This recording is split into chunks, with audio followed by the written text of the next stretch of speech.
Sarvamitam manye Janmam vadisi Keshava Nahi te Bhagavan Vyaktim Vidurdevana Danava Demons. Translation: O Krishna, I totally accept as truth all that you have told me. Neither the gods nor demons, O Lord, know thy personality. O Krishna, I totally accept as truth all that you have told me. Neither the gods nor demons, O Lord, know thy personality. Purport by Srila Prabhupada. Arjuna herein confirms that persons of faithless and demonic nature cannot understand Krishna. He is not even known by the demigods, so what to speak of the so-called scholars of this modern world? By the grace of the Supreme Lord, Arjuna has understood that the Supreme Truth is Krishna and that He is the perfect one. One should therefore follow the path of Arjuna. He received the authority of Bhagavad-gita as described in the 4th chapter. The parampara system of disciplic succession for the understanding of Bhagavad-gita was lost, and therefore Krishna re-established that disciplic succession with Arjuna because he considered Arjuna his intimate friend and a great devotee. Therefore, as stated in our introduction to Gita-upanishad, Bhagavad-gita should be understood in the parampara system. When the parampara system was lost, Arjuna was again selected to rejuvenate it. The acceptance of Arjuna of all that Krishna says should be emulated. Then we can understand the essence of Bhagavad-gita, and then only can we understand that Krishna is the Supreme Personality of Godhead. Om Ajnana Timirandasya Ganana Shalaka Chakshurun Militam Jena Tasmai Shri Gurave Namah Mukam Karoti Vachalam Pongam Lankayate Girim Yat Kripataraham Bande Sri Gurun Dinatharinam. I offer my respectful obeisances unto my spiritual master, by whose mercy even a dumb man can become a great orator. A lame man can cross mountains, as a blind man can see the stars in the sky. So this verse is a very, very important verse to help us understand Bhagavad-gita. Bhagavad-gita is especially important to all of us. And why is that, we may ask? Why is it that we're reading this Bhagavad-gita here tonight? There's so many other things one could do. There's so many clubs one could go to, or it's a nice night outside, very cool. The animals are chirping. It's very pleasant. One could go for some walk. So many things one could do. But the acharyas recommend hearing Bhagavad-gita. So why is that? Therefore we have to consider what is this Bhagavad-gita and what is the importance of this verse in relationship with the message of Bhagavad-gita as a whole. So Bhagavad-gita is a very special literature. Bhagavad-gita took place at a time when all the kings on the earth were in warring mood, spirit. And Krishna, who at least theoretically, or supposedly were accepting Krishna as a very great personality, the Supreme Personality of Godhead, he was present on the battlefield, present with all these demoniac kings, along with his devotee Arjuna. And Arjuna was just about to engage in battle with these kings. But he was feeling great anxiety. Great anxiety. Why? Is just like all of us, each one of us in different times of our life, we're experiencing anxiety, difficulty, bewilderment, confusion, etc. So similarly, Arjuna was feeling some confusion, some bewilderment, some anxiety, some difficulty. He was thinking, now I'm about to engage in warfare against my teacher, Dronacharya, my grandfather Bhishma Dev, my cousin brother Duryodhana. These are people who are very near and dear to me, and if I fight against them, I'll kill them. And then what will be the use of my victory? How will I be able to enjoy after I am victorious in battle? So he was in great confusion. He knew it was his duty to fight, but still he did not want to accept. Therefore, he approached Krishna. He was in great anxiety, great difficulty. His bow was falling from his hands. He was crying. So much difficulty. But Bhagavad-gita, the purpose of Bhagavad-gita is that the instructions of Krishna in Bhagavad-gita are meant to rectify, to pacify the weary heart from all material anxieties and difficulties, and actually help a person become free from all his problems. Bhagavad-gita is meant to give an ultimate solution to all of our problems, both individually and collectively. Therefore it's important, because none of us want to be overwhelmed by problems, but the nature of this material world is we're forced to accept so many problems. There are many other literatures one could study by scientists, scholars, politicians, religionists. But if we examine the nature of civilization today, we don't see that these literatures are giving a very practical solution to the problems of human beings today. Do we see that? No. So many doctors are there.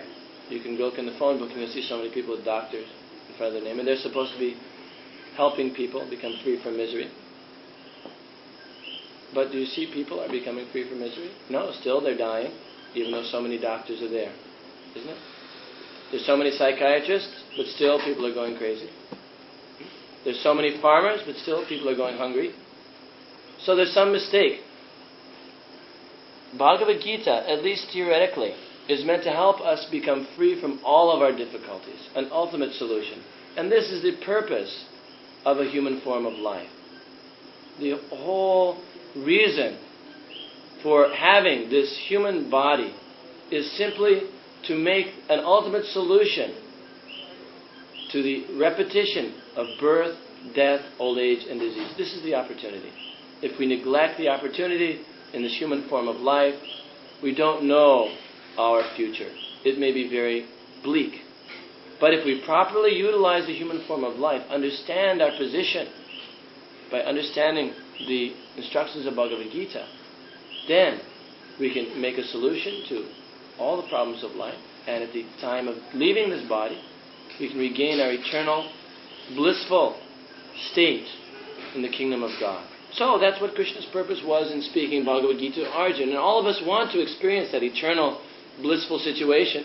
No one wants to stay here in this material world, which is generally very boring, a very troublesome atmosphere. Krishna says, Idam tu te guyatamam, pravikshyami anasuyave, jnana vijnana sahitam, yajgyatva mokshase shubha. No, now hear, O Arjuna, because you are never envious of me, I shall explain to you this most supreme wisdom, by knowing which you will be freed from the miseries of material existence. So, we should now, this particular verse is very important because this verse is giving us some indication. Just as Krishna, being the Supreme Personality of Godhead, is instructing Arjuna, we, as living entities, are just like Arjuna. Arjuna is a representative of each one of us. He is a conditioned soul, at least he's playing the part of a conditioned soul here in Bhagavad-gita. And by hearing Bhagavad-gita and accepting it in a particular way, Arjuna was able to be successful, to cross over all of his difficulties. So in order for us to have the same success, we have to study Arjuna's qualifications and Arjuna's method of acceptance of the instructions of Krishna. So that's this verse's importance. Because this gives us some indication of Arjuna's nature of accepting Krishna's instructions. Here it said, O Krishna, I totally accept as truth all that you have told me. Neither the gods nor demons know thy personality. So Prabhupada's first point in the purport is that there may be so many very qualified persons materially in the world. It's like a demigod. We may not know too much about demigods, but demigod means someone who's very, very materially together, very materially advanced. Someone who has, we have some knowledge, intelligence, but take our intelligence and multiply it thousands and thousands of times, and that's the intelligence of some demigods. Some we have some strength. They have millions of times more strength than we have. They're so materially qualified. But in spite of being so much materially qualified, still, Krishna says, they can't know me. O Lord, neither the gods nor demons, O Lord, know thy personality. So what is the qualification of Arjuna? Who was Arjuna? Krishna says, I am speaking sa evayam mayatedya yoga prokta paratana bhaktosi me sakacheti rahasyam hetadutama.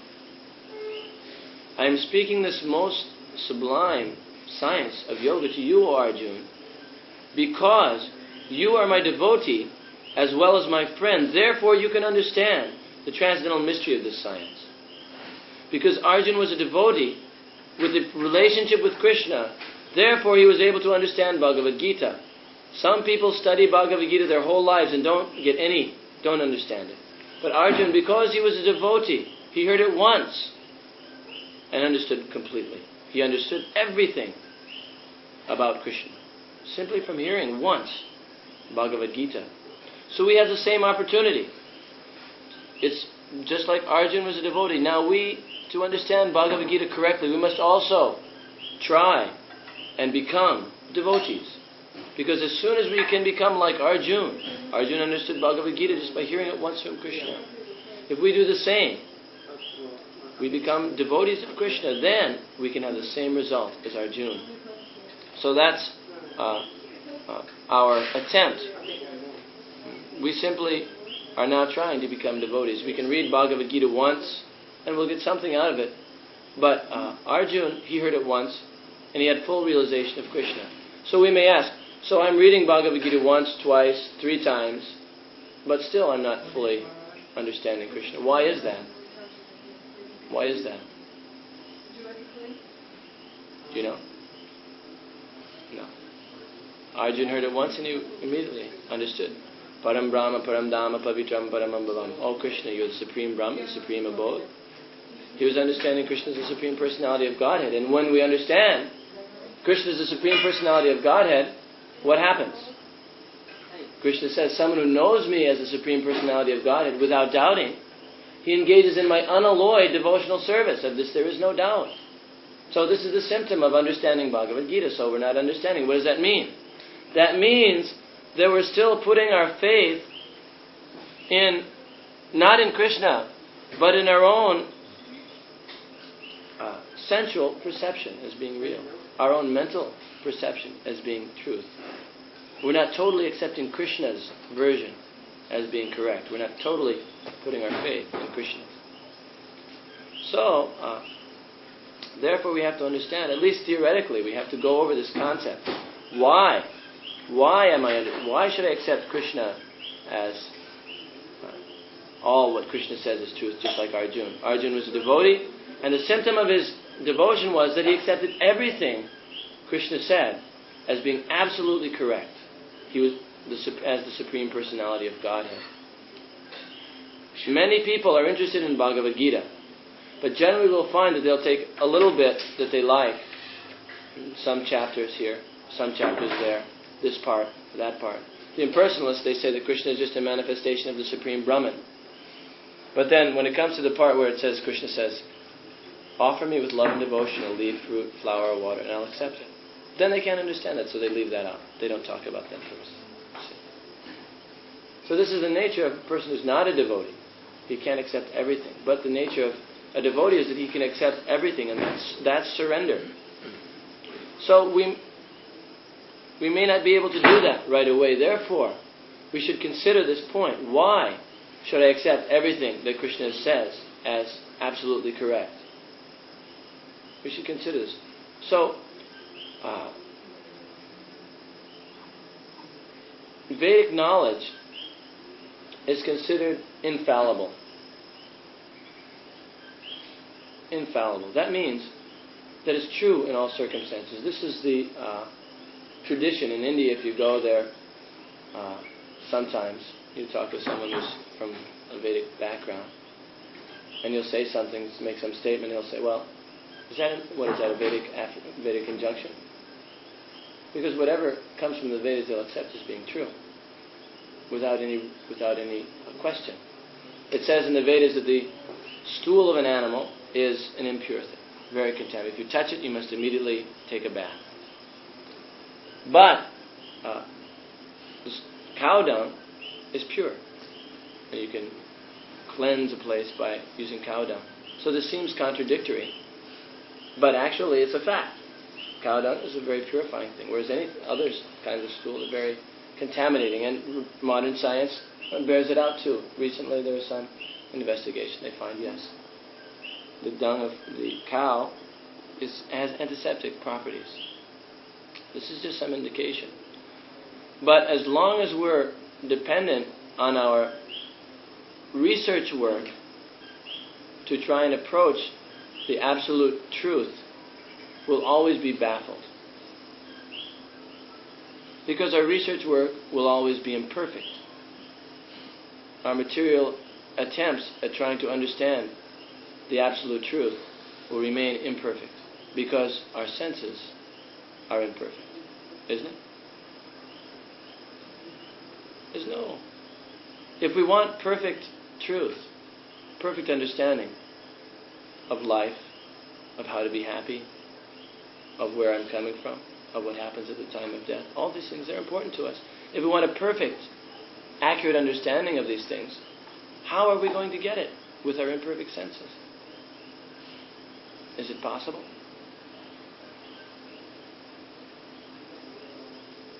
If we want perfect knowledge, it's only logical that we have to approach a perfect person. And we have to admit that we're not perfect.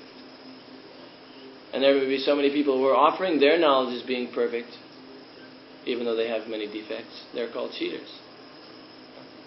Just like there was some scientific convention in Los Angeles, and all the scientists got together and they're saying, having some discussion on the sun.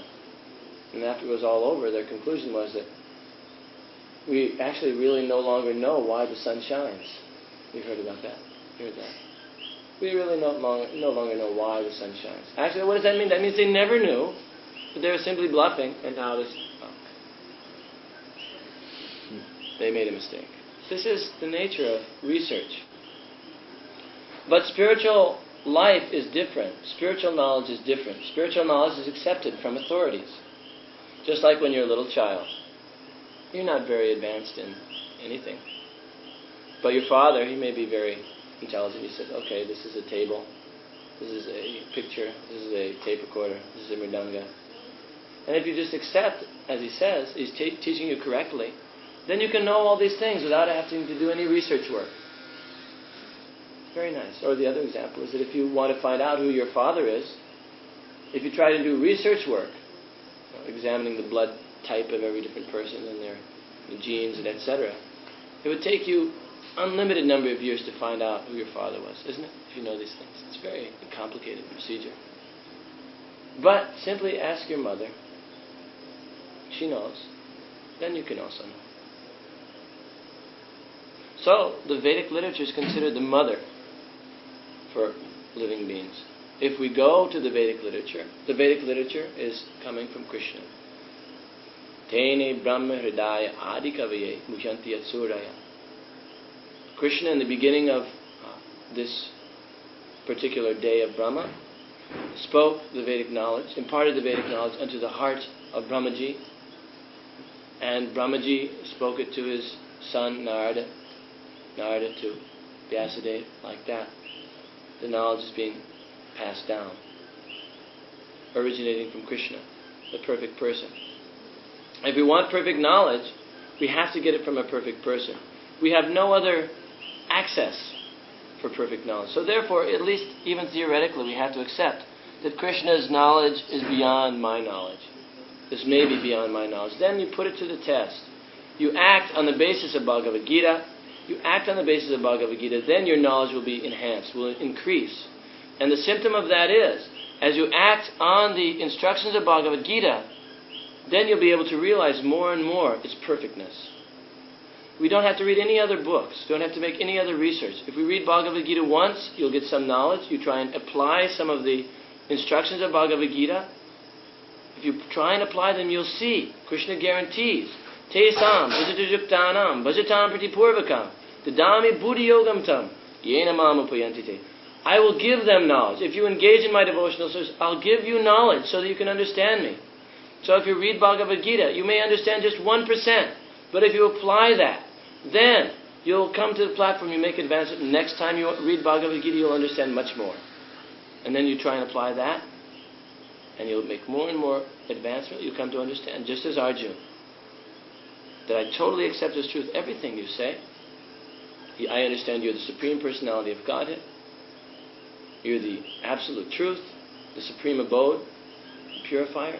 And in the end, what happened? Arjuna went back to Godhead. So this is all of our destination. And if we learn to accept in this way the Vedic knowledge is above all doubts and mistakes. It's free from material defects. It's coming from the Supreme Personality of Godhead, and try and apply it daily in our lives, then we'll get the same result. Each one of us, gradually, will be able to, step by step, go back to the eternal, blissful kingdom of God.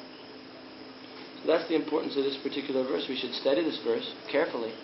And just like Srila Prabhupada says, learn to emulate Arjuna. And then we can be successful in life. Are there any questions on this verse? No? Yes. In order to follow the Bhagavad-gita, are we to follow the translation or Prabhupada's purport, which is more, I don't know if that's correct to say, but like in some of the verses it says, for example, that you should not be attached to the fruits of your labor. Yes. Now that's, in my case anyway, it's difficult to apply, very often I'm not aware. Well, just like if you you want to learn any science, chemistry or medicine, anything, you study the books. But even more important is you learn from a person who's expert in that science. You can read a book about medicine, but if you just study the book, isn't it true that you'll never actually become a practicing physician? But if you get practical instruction from someone who's an expert doctor, then you can also get a degree and like that, become a practicing physician. So similarly, Bhagavad-gita, the knowledge of Bhagavad-gita is there, the textbook Bhagavad-gita, but the instructions of the bona fide spiritual master, in this case Srila Prabhupada, and also now for devotees or persons who are aspiring to be devotees, it's essential that they get in practical instruction from a person who's expert in the sciences, the transcendental science, Bhagavad-gita, the bona fide spiritual master. Here, the purports are very important, and even more than that, on top of that, you have to get practical instruction from a bona fide spiritual master who's present on the planet, and that's Srila Gurupad, His Divine Grace Srila Satsvarup Das Goswami. And he can give you practical instruction how you can spiritualize your fruits of your activities. You can engage them in Krishna service.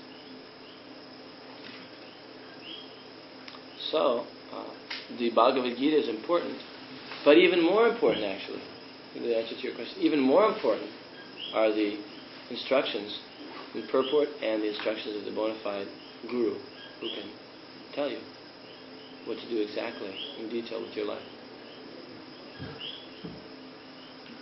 What are the fruits of your, how come you can't, what are you attached to your fruits of your everything. And I thought at one point that I understood that I could detach myself saying, well, it doesn't matter. You know, either it was some result was positive or Yes. negative, and you say, okay. Well, there's no question of detachment.